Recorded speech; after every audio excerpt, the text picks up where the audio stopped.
Hello everyone and welcome to this episode of Creativity in Adversity. And today we are joined by a very, very pivotal person in the creative space, in the thinking space, in the visioning space of this country, Liz Kilili. Good evening, viewers. And Liz is the founder of Creatives Garage, which is an organization that hosts creatives. I saw that one of the central things that they do is about market access, and she's going to tell us some more about it. But for now, we want to give an opportunity for Liz to tell us about the Lock-In Festival and what it's about and how creatives can plug in, if they can still plug in at this time. Cool. Thank you very much for doing this with us and for being a part of Lock-In Festival. Oh, it's exciting. Yeah. Thank you for organizing it. Thank you very much. Yeah, so Lock-In Festival is a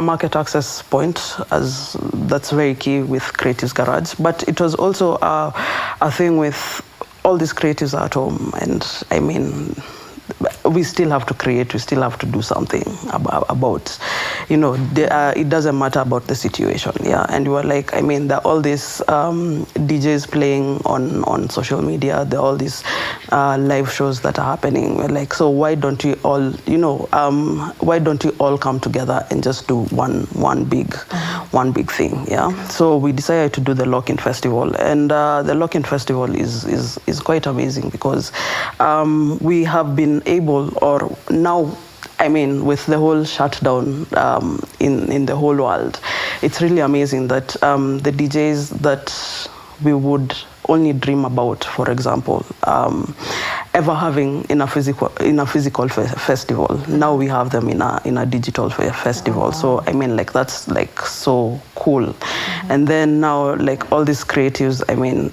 people being at home, people are able to create more, people are able to do more creative stuff at home, and you're like, why don't you showcase all of this? Yeah. And also as Creatives Garage, we also love to focus on upcoming creatives, and also because we work with upcoming creatives, yeah, who would ordinarily maybe get 20-30 people looking at their stuff. You're like, why don't you bring all these people together?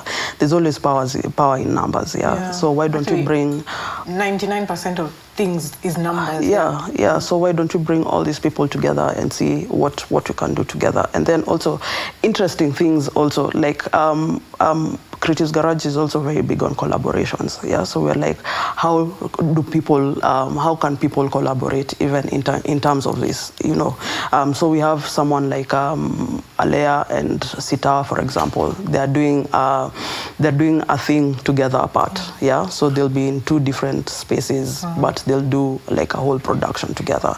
We have theater group from Zimbabwe. They're putting up a whole theater production on Zoom. Oh, wow. That will be part of the Lock-In Festival. Wow. So I mean, like, we're having like things we could never imagine, actually. Like people from different parts of the world, yes, even outside Africa. Yes, and crazy collaborations also coming together.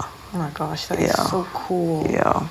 So with the Lock-In, okay, so I like the fact, the focus on market access. Yeah. So like something like this, do you put, because I know there's also an opportunity for people to be able to support in, like to send in by M-Pesa. So how do you, like, have you set a target for how much you're hoping to bring in, or is it more of like, just to begin with, let's just get is the main interest just to make sure that the art happens and less of a focus of in terms of if it actually even makes anything? So if the artists make money, that's our key goal as well. So the whole idea about how the artists are going to make money is we're going to have an M-Pesa tip jar. Yeah. So what that is every time an artist is playing, or every time a movie is showing, actually, we put the M-Pesa number, and people can send in M-Pesa as you're watching, and just support that particular creative. So every time we will be changing numbers, and artists will be able to get money from the viewers, and all that money goes to the creative. It doesn't come to us. So the M-Pesa number is to the creative. You send the money to the creative, and we have nothing to do about it. You know those chat services where send. Exactly. Exactly. Yeah. So so that's like pretty cool. We don't have a particular set goal of how much we should raise with the festival, but I mean, let's just see how much people will bring in. I want to ask you a question. Do you think of yourself as more of as a creative or more of as an entrepreneur? I think I'm more of a creative than an entrepreneur. Okay. Yeah. I actually... Like what percentage? I think I'm about 90% creative. Okay. Yeah, yeah, I'm about 90% creative. And I think the thing that really helps me is also part of my team. I have people who are very in the administration space. Yeah, so like I don't really have to struggle around administration. I mean, I have to do a lot of administration work as well, but it helps that I have a strong team that does administration as well. Nice. Yeah. So, Creatives Garage is 7 years old so far, right? Yes. Okay. And so I know it because it's been a house in quotes for artists, which I think is a very important thing in the context of where the arts and the creative space have been ignored over the years since independence. Even not just ignored, but even sort of like stamped down on, like your buggers, you're making a nuisance. So like it's a maybe to you might not see the importance of what you're doing, but I just salute you for just really setting that up. Thanks. When I started Creatives Garage, so my background is in film, and right after school, film wasn't what film is right now. Yeah, so the two things you could do at that time. Yeah, if you're not working in a TV station, you could either shoot weddings or shoot funerals. Like that's how bad the film industry was. And sadly we had to shoot very many weddings and to make a living of our work, because every time we'd do like a TV show, for example, and would take a pilot show to like NTV or KTN or whatever, they'd be like, dumb it down, it's not ready for the market. And that still keeps on people getting which is really so annoying. But I just love that the digital space has opened up to many possibilities. And so I was really frustrated, and I was also really frustrated because I mean, one, you're not making a lot of money that you can say, you know what, I'm going to do a feature-length film all by myself. I was also very frustrated that I didn't know where the music producers were, that we could collaborate together. I could get scores from the music producers. I could get actors, whatever. There was no space that was doing that.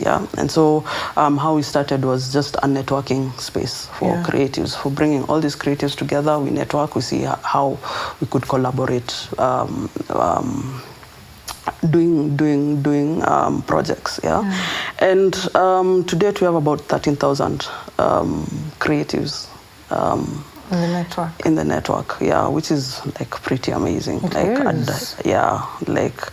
I didn't think it would ever become a thing. Even when I was doing the networking events, it wasn't Creatives Garage, and it wasn't a thing. And the people who kept coming for the events kept saying, so what is this thing? What, and so it became a thing. And that's pretty amazing that now I can see, of course, also with organizations such as Power 254 and the Nest, like we've all put in time and effort to just bring this community together and just make it what it is right now. And I can see fruits. I can see now people are starting to make money in the industry. People are being taken more seriously.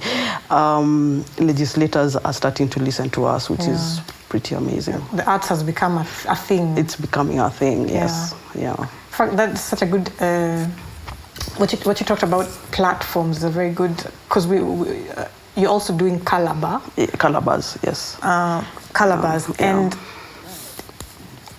I think I'd sort of heard about it from far, but it was only when I now like properly plugged in that I was like, oh my gosh, there's so much there. And Like wow, like big time wow. Yeah. So how did you come up with that idea, and what is Calabash about? All right.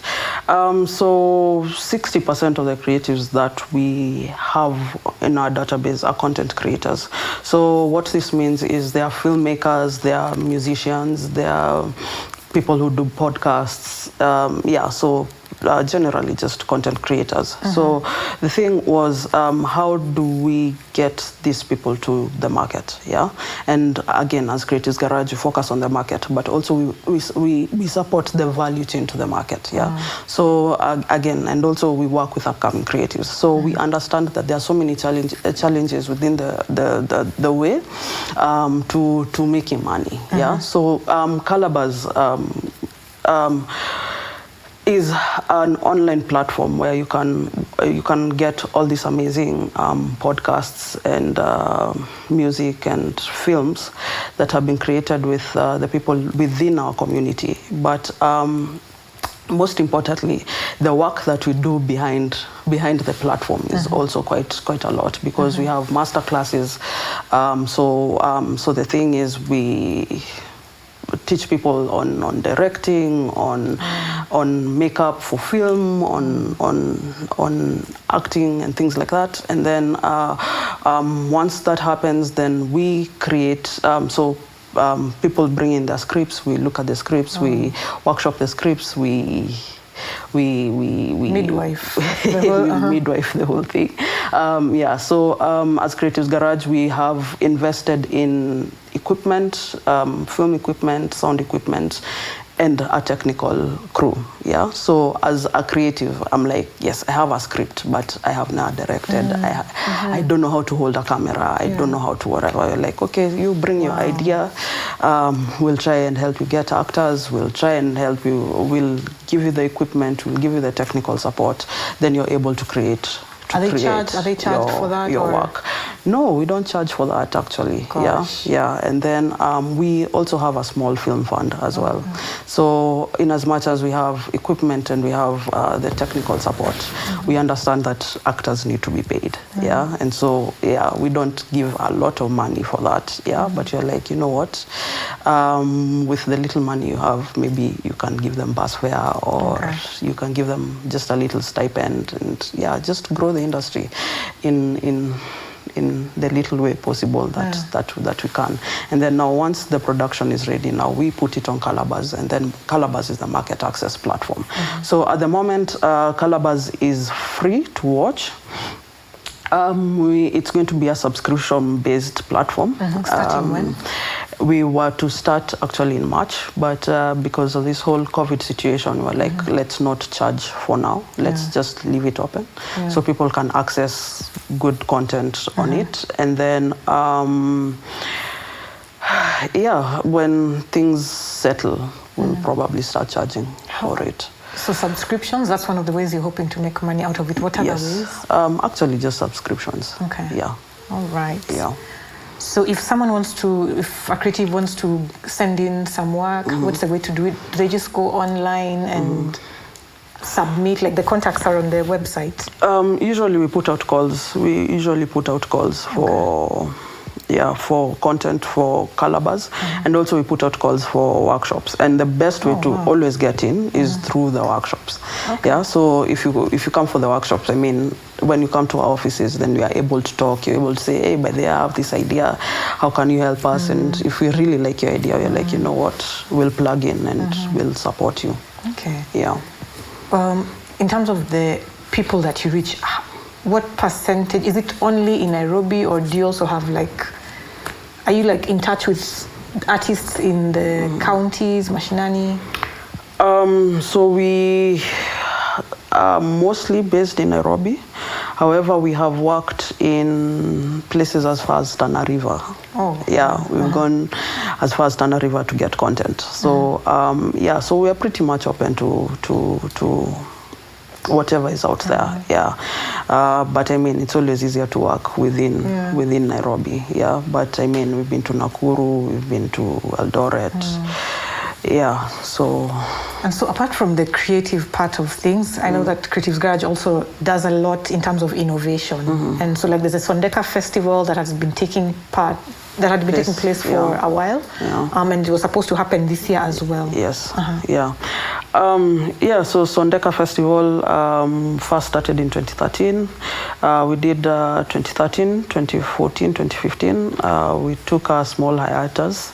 But yes, we wanted to come back this year with a bang, because again, it's also another market access platform. So whatever project that we do, it always goes to the market. And Sondeka Festival is quite amazing because I feel like it's the only festival in East Africa, or maybe even a larger part of Africa, that is the only arts and innovation festival. So we've had crazy things happening at the festival. For example, one of the festivals, we had a whole flight in the middle of the festival. So this guy was creating an aircraft, and he was on his 12th prototype. And we brought the 12th prototype to the festival. We've had a guy who created a wheelchair that could help you stand. We've showcased that at the festival. And it's not just such kind of innovations that we have, whatever, but there's innovation everywhere. There's innovation in music, in film, in literally everything. And also like in music, like the kind of music that we have showcased at the festival, I would like to think that it's pretty innovative. Pretty innovative in the way it's been created, in the way it's sounding. So it's not your everyday festival where you'll go and listen to pop music or whatever. Like this is a festival when you enter, you immerse yourself in creativity and innovation.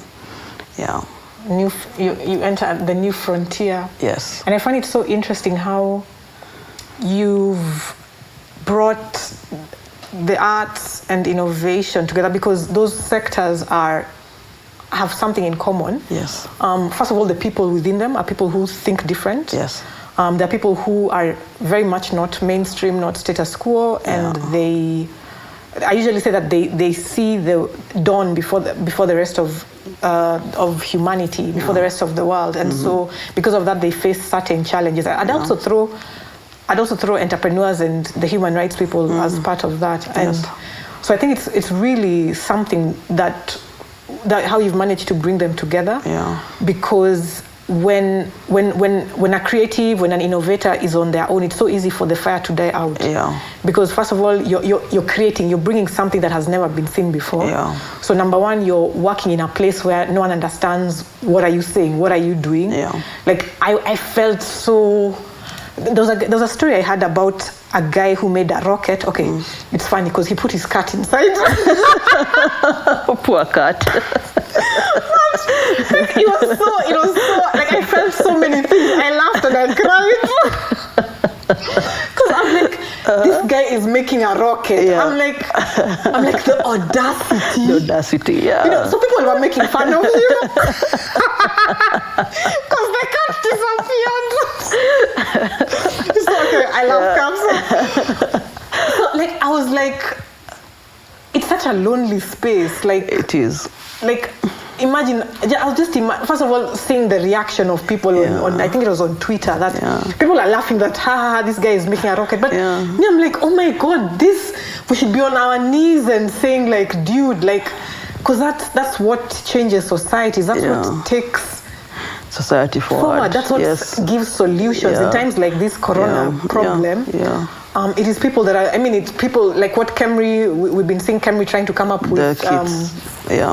So, and that's something that the creative sector, and it encompasses all that. It hasn't been nurtured enough. So I think that is something. I think I want to tell you to everyone who's out there who's in innovation in the creative space, stop being on your own. You need to get with the others, because when you're on your own, you're like it's like a those, silo. It's a small silo. And like the fires, like when we used to cook in the whatevers, like a little spark on its own the wind is gonna come and whatever. And but when you bring them all together, it's like it's a big fire. Oh yeah, so that's really something that you are doing. Yeah, awesome. And so, is it still going to happen in September or?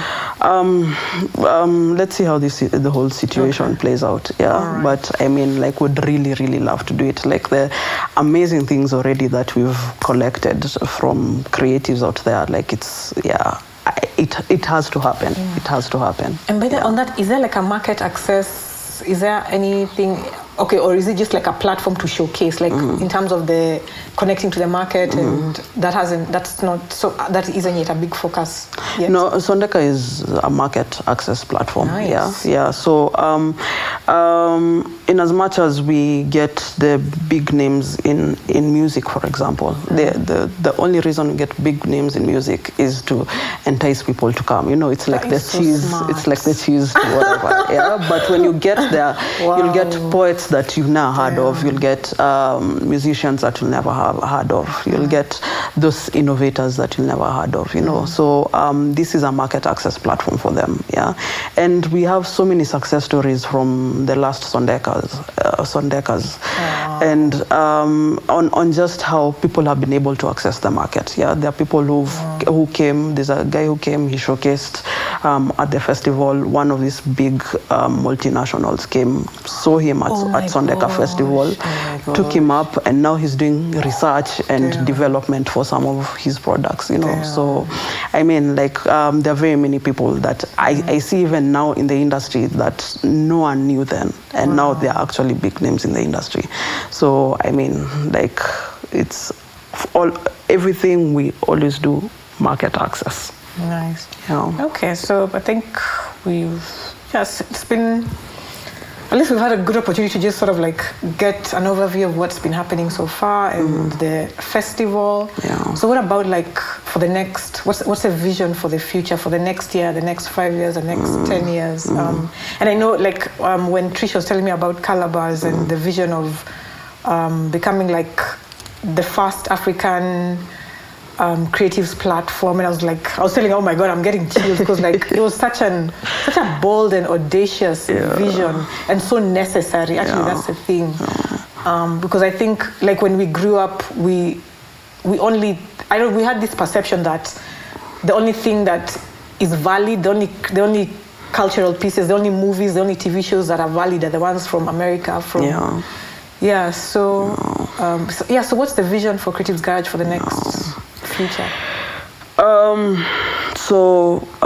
Like I'll start with Calabars. Calabars, our tagline is reclaiming the African narrative, which we think is very important. As you said, I mean, growing up, we only watched American shows or Mexican shows. But I mean, like, all of us have a story to tell, and those stories are important, and we need to validate those stories, And for Calabars, it's for reclaiming the African narrative, but not only that, but what we want to do. I mean, we want to be to have the largest database of African content, and we want also people to know that in Africa, it's not just about us giving us aid and us dying of AIDS and cholera and things like that. But I mean, we have love stories. We laugh. We just have a lot that goes on in Africa that people are not, people are not seeing, And for Calabars, like that is what we breathe for every day, That people should know that Africa is not just the Africa that they think of, And also, I mean, get all these stories out, And we collect stories from old people. Like I think the oldest person who's given us content is 91 years. Whoa. Who was that? So we're doing this series. It's called Hadithi za Kale. And the thing is, we feel like when it comes to culture, like we need to preserve the our culture, Because, for example, in a few years, Momboko will probably be dead, because I mean, me and you are not dancing Momboko, But if we can collect all those stories, because they're rich stories, like let's not let these things die with with the people who came before us, you know. Let's collect them, and our kids could see, like, there's this whole other world, before they came, and that's the reason why we're collecting stories from, like, old people, and we have kids as young as 8 giving us content as well, so it's like a whole array. It's Nini. How many content producers do you have so far, if you can? Wow, I don't know. Okay.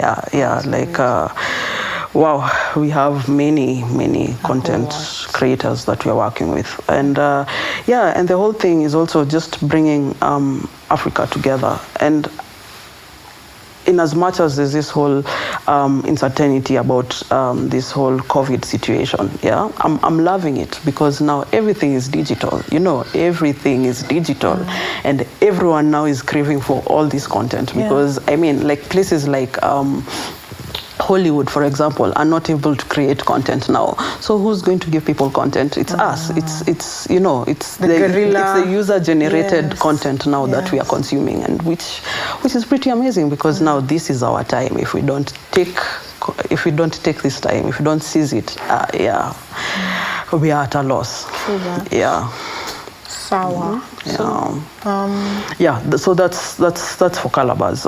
For Creatives Garage, I mean, it's market access, but also how we look at market access is we do social innovation, which goes to the market. We have cultural activism as well, which we haven't talked about. And cultural activism is also saying that even as creatives, we need to have a social conscience of what's happening in the community, because we are also the voice of the community, you know. And so we have projects around femicide, for example, that we are working on, about gender-based violence, about rape, about, you know, like, we need to talk about all these things. And all these things also, we are like, okay, they also need to reach to the market, and so we also work very heavily around that, and we focus on especially women, LGBT rights, and the youth. Like, that's our key focus when it comes to cultural activism in Creatives Garage. And I like some of the programs, because I remember those, I think, 1 or 2 on sexuality last year. Yes, really cool. So we had one called Prosexive. It was quite something. And Prosexive was basically about talking about sex, because I feel like as a nation, we never talk about sex. Like, it's such a taboo thing. Like, we never talk about sex. And yet it is a space of creation. Exactly. And so when we came up with this thing, I was sitting with my friends, and we were talking about sex, and I was like, oh my God, we all have such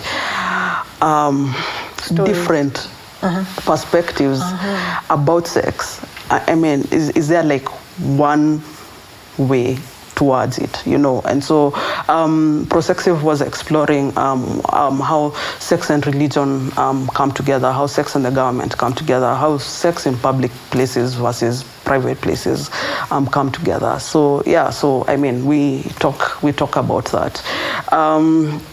And especially because we don't have sex education in school, you know, like, that doesn't help the whole situation around sex, you know, as well. So so it was very important for us to talk about sex. We've done projects around women empowerment, which is like Femolution, for example.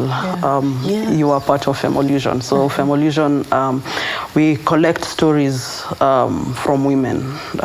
It doesn't matter your social class or what you'd like to talk about, because we all have a story again to tell, and so we collect these stories and we share these stories. And just from the first book that we did for Femolution, like, the feedback that I always get from people up till now, and we did the book in 2016, you know, people are like, oh my God, I feel so empowered. I feel like the situation that I'm going through now, someone spoke about it in the book, and I'm able to face my situation better, you know. That is such an interesting thing you're saying, because it again comes back to the whole idea of what art is, and the role of art is that, first of all, it connects us, but it also reminds us, because okay, first of all, life, we all struggle, we all go through issues. Yeah. But when you're going through something, it's easy to think you're the only one who's gone through Exactly. that. But yet actually, so many people have gone through it, and they have come up with strategies and ways to figure out how to whatever. Yeah. And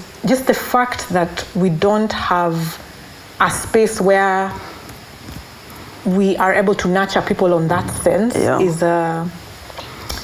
is quite something. So there's an opportunity for more on that there. But sorry, interrupted. Yeah. So I mean, collecting just stories of hope, of love, of loss, of whatever, you know. And then we've also been probably the only organization that is helping women politicians who are going to vie for 2022.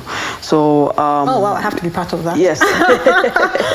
So what we are helping them with is to improve their digital footprint. Wow. Yeah, so we are helping them with their stories, how to tell their stories, because we think that telling those stories are very important. Yeah, so we help them in telling their stories, we help them in cleaning up the social media, and so in as much as we still have all these cool things like Calabars, like Sondeka Festival, we are also trying to impact the society, you know. Whew. Yeah. Do you sometimes feel that, how do you feel you're doing in terms of the goal? How do you feel that you're performing? Wow, that's a hard question. That's a very hard question. Because I don't think I look at it in that way. Yeah. But how I envision things, and I think sometimes it's like the worst way to do things, is I'll sit and I'll probably see a situation, or I'll think about something, and I'll wake up and I'm like, I go to the office and I'm like, guys, we're doing lock-in festival. And sometimes guys in my office are like, are you serious? Like, yeah. But that's what creativity is. We work from inspiration. Exactly. Exactly. And we apologize. I'm no longer apologizing for it. Yeah. And so, so I don't look at it in that way, but it's more of, for example, whatever that we do, like from ideation to completion, like what was the idea? Has it achieved what it needed to achieve? And what is the impact of what you have done? Yeah, that's how I look at the whole situation. I feel like you're carrying the country on your shoulders. I mean, which is so powerful. You have all the right. You get what needs to be done. So there's opportunity to, because I find like maybe one of the issues is that we don't have enough ideas in Kenya. So everyone who's watching and you've had everything, I want you to feel free to please get in touch with Creatives Garage and identify one of the areas that they're working in, maybe that you're interested in, and say, I want to be part of this, I want to do part of this, because I don't think that we all have to set up similar, like parallel initiatives and that kind of thing and duplicate things. Yeah, and I mean, collaboration, I think, like, that's what we should do instead of fighting each other and stealing ideas and saying I won't work with Kingwa because Kingwa is trying to steal my idea or is doing something similar to me, but why can't I come together with Kingwa and we make something bigger together, you know? So I mean, collaborations. So yes, you can reach out to us. Please go to our website, www.creativesgarage.org. You'll find more information about us, and give us a call. Let's see how we can work together. We are all about collaborations, and we are all about love and creativity and peace, and Okay, so guys, please, wherever you are, just put it in your diaries between the 25th and the 28th of this month, which is Saturday to Tuesday, Saturday 25th April to Tuesday 28th April, 6 p.m. to 11 p.m. That's when the Lock-In Festival is going to be happening. And there's going to be so much, there's going to be, it's like this, it's almost like, what's the word they use, virtual. Yes. Yeah, so this is the opportunity to be in the first Pan-African virtual festival. Yep. So there's a lot of events. There's going to be, now I'm reading from Liz's phone, so there's actually going to be stalls with vendors. If you want to buy If you want to buy drinks, if you want to buy food, there's even mutura and other things. If you want to buy jewelry, you can be able to click. There's a, that Google sign, that map sign, the location sign. So you'll be able to find that. Then there's an area, there's a film arena where you can go and you can find out what's there. There's live music, there's a live music arena, there's podcasts, there's webinars, there's photography, there's Asylum Radio, there's an art gallery that you can go and check out what's there. There's DJs, there's interactive games, there's a book club for all the bookies, there's a kids corner, which will be of interest to a lot of parents. There's poetry, and also very exciting, there's a fitness center, so if you want to work out, do yoga, you can just plug in at those times.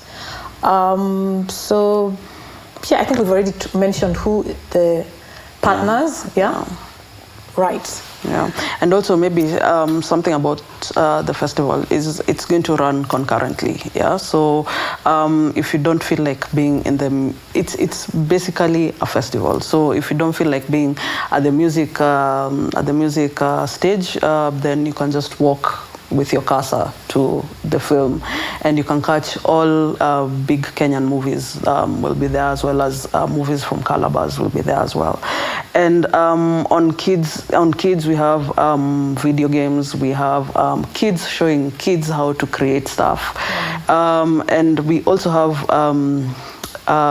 games for adults. So we'll have a quiz night that you can plug in. We'll also have charades as well. Nice. Yeah, so I mean, like, there's literally everything for everyone at the festival. So please plug in. Yeah. All right. So again, the website www.lockinfestival.org. So you'll find all the information there. So we are now just at the end of this. So thank you so much, Liz, for just taking the time. First of all, thank you for organizing this.